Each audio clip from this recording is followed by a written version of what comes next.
Je me nomme Kamara Ibrahim, je suis ingénieur de mine, agripreneur, âgé de 33 ans. Après mes cursus universitaires en 2013, j'ai eu l'occasion d'effectuer des stages de perfectionnement dans certaines entreprises et certains départements ministériels et directions générales, notamment la HBZ, la Direction nationale des mines, la Direction nationale de l'environnement, le Bureau guinéen d'études d'évaluation environnementale, la station de recherche agronomique de Koba. Là où on a eu l'idée de créer notre coopérative en collaboration avec les collègues en 2014.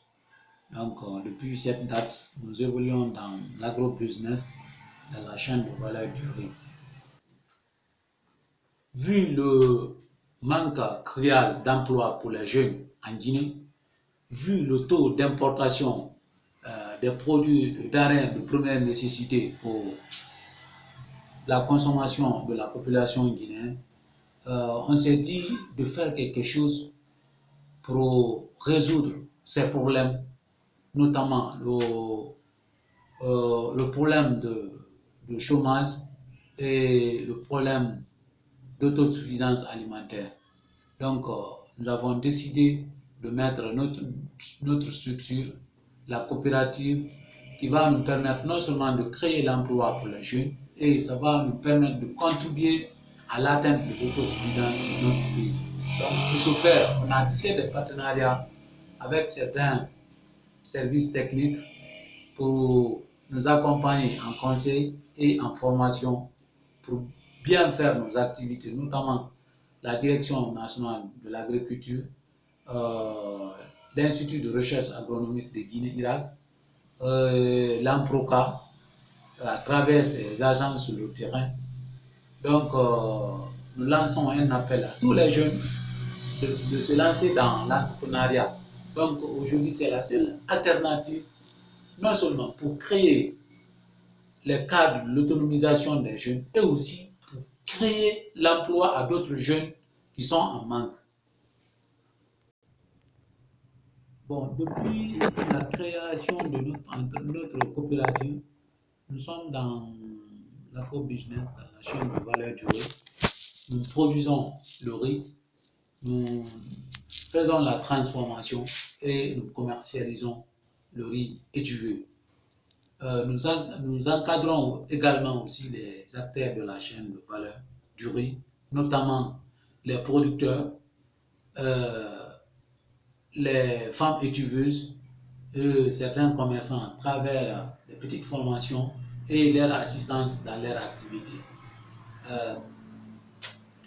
La coopérative, parce qu'on a vu notre riz n'est pas trop caractérisé, c'est-à-dire le taux d'humidité n'est pas déterminé, le taux de brûlure n'est pas, la propriété aussi n'est pas adéquate. La conservation aussi après cuisson cause problème. Donc il faut remédier à tout ça là. C'est ainsi qu'on a initié un programme. Ce programme qui nous a permis non seulement de produire le riz de qualité avec toutes les caractéristiques, y compris humidité, y compris taux de brûlure, y compris la propriété. Donc, nous avons pu aussi apprendre à d'autres personnes, c'est-à-dire à d'autres acteurs pour la transformation du riz. Donc, ça nous a permis d'avoir du riz de qualité. Je lance un appel aussi singulier à tous les jeunes qui se lancent dans l'entrepreneuriat pour la mise sur le marché un produit. Donc, ce produit doit être le produit de qualité, c'est-à-dire d'investir dans la qualité du produit, c'est-à-dire pour avoir la plus grande clientèle sur le marché. Nous avons pu réaliser notre business plan en collaboration avec Will Rock International et la plateforme Jeunes Solidaires. Donc, on s'est fixé des objectifs en tenant compte de la capacité de la coopérative et les études qu'on a menées sur le marché. l'identification de potentiels clients. Donc, on a une projection de vente de 2000 tonnes du riz par an sur les 3 ans à venir. Donc, avec un profit de 500 millions par an. Et aussi, nous comptons créer 300 emplois en faveur des jeunes et des femmes. Donc, notre business plan nous a permis d'identifier notre besoin financier et nous a aussi besoin aussi de faire notre projection sur le profit. Bon, à la création de notre coopérative, il y avait plusieurs formes juridiques qui étaient venues dans nos têtes, mais après réflexion, la majeure partie ont fait le choix sur la forme juridique sur les coopératives en tenant compte de leur régime fiscal, donc qui sont beaucoup privilégiés sur l'exonération, par exemple, sur l'impôt sur les entreprises. Donc, les coopératives et les groupements sont exonérés sur ce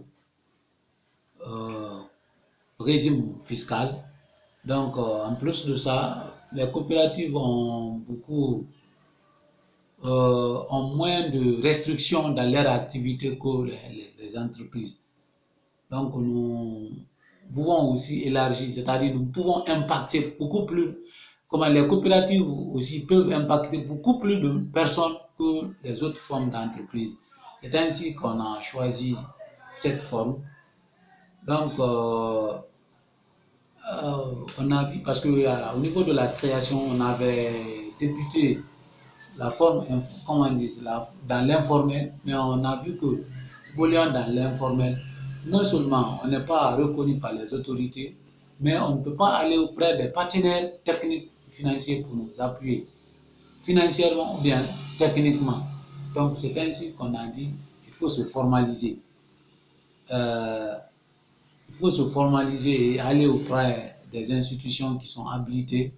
Nous, par exemple, on a eu un agrément au niveau du ministère de l'administration territoriale, MATD, pour avoir notre agrément depuis en 2015.